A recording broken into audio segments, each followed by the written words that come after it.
A very good day to you. I'm Hank Gross, MidHudsonNews.com.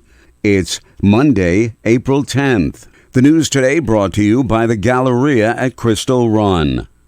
As churches across the region held Easter services Sunday, members of Deer Park Reformed Church and First Presbyterian Church joined together for a combined service. They met at Deer Park Reformed Church, where a combined choir and Elder Darrell Williams led the congregation in worship, song, and prayer. A historical marker erected on the lawn of Deer Park Reformed Church denotes its significance as the oldest church and oldest congregation in the area. Both of the churches have served the city since its earliest days, holding countless such church services and special gatherings over time. Election petitions are being submitted this week, and in the city of Port Jervis, where Mayor Kelly Decker is not seeking re-election, 2 candidates have filed petitions with the Board of Elections. Elizabeth Miller will be running on the Democratic line, while Dominic Sicalise will be running on the Republican and Conservative lines. In 2 other Orange County municipal elections, former State Assemblyman Colin Schmidt has filed petitions to run for New Windsor Town Supervisor on the Conservative Party line, and Stephen Pedetti has filed to run on the Republican line. In the town of Wallkill, incumbent Republican Supervisor George Serrano will be challenged for the town's top spot by Democratic Councilman Neil Meyer, who will also appear on the Working Families line. The state budget is a week late, and new state assemblywoman Sarada Hannah Thretra of Esopus is blaming the delay on fellow Democrat Governor Kathy Hochul. Shretha, a progressive Democrat, said the governor should not hold up the budget over the issue of modifying bail reforms.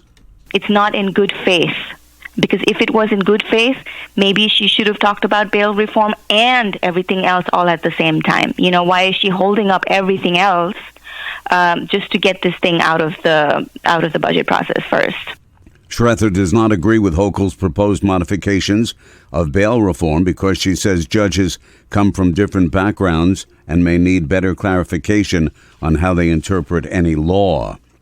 Last week's expulsion of 2 black representatives in the Tennessee state legislature was un-American, Congressman Pat Ryan says. While in Poughkeepsie, Ryan says the actions of the State House should be a wake-up call to all Americans. I risk my life for our democracy, so that every American has the right to raise their voice. The idea that someone duly elected by their constituents to a legislature in Tennessee would be expelled for doing their job, which is debating issues and policy peacefully, by the way, is anti-democratic. I mean, it's un-American, I believe, and it's really a dangerous precedent. Ryan says House Speaker McCarthy should bring the issue of assault weapons to the floor so that the American public could see where their elected lawmakers stand on the issue. More news right after this. Find over 100 retailers allowing you to spend hours shopping safely at the Galleria at Crystal Run. Enjoy the big brands and the diverse selection of family-owned stores all in one location. The Galleria at Crystal Run offers dining options for everyone with Fuji 110 Grill, Allen's Mediterranean Grill, and Peru Cuisine. Discover the Mid-Hudson Valley's premier shopping, dining, and entertainment destination, the Galleria at Crystal Run. For more information, follow us on Instagram, Facebook, or visit GalleriaCrystalRun.com. Westchester County Executive George Latimer has renewed his call for a regional approach to tourism for the Hudson Valley. While in Poughkeepsie, Latimer said it's critical to understand that when people come to this area, possibly after visiting New York City, the tourists are not coming to a specific county, but rather the Hudson Valley as a whole. People are not going to Dutchess Putnam or Westchester, Latimer said. They're coming to a combination, West Point, Legoland, Lyndhurst, FDR Museum, and the walkway over the Hudson. They're visiting the region. It's a beautiful part of the country. We just have to make sure the world knows that. Latimer says they're trying to mesh as best they can efforts to bring people to the region. The Sullivan County Land Bank, with a mission of returning blighted properties to the tax rolls, is in its 6th year with 15 lots in contract for sale and redevelopment. Acting Executive Director Jill Wire says the Land Bank has its agenda set for the year.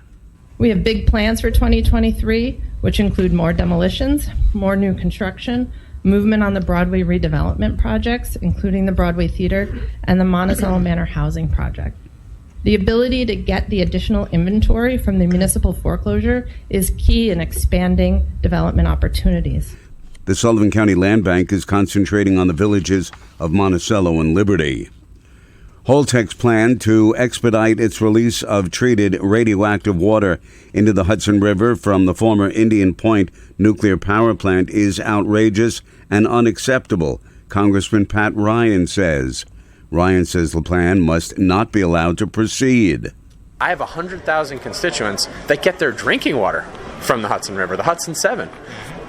The idea that radioactive material could come into their drinking water, we just cannot allow that to happen. So we're going to do everything we can to prevent this. Ryan says there are efforts on both the federal and state levels to block the practice. I'm Hank Gross, MidHudsonNews.com. The news today brought to you by the Galleria at Crystal Run.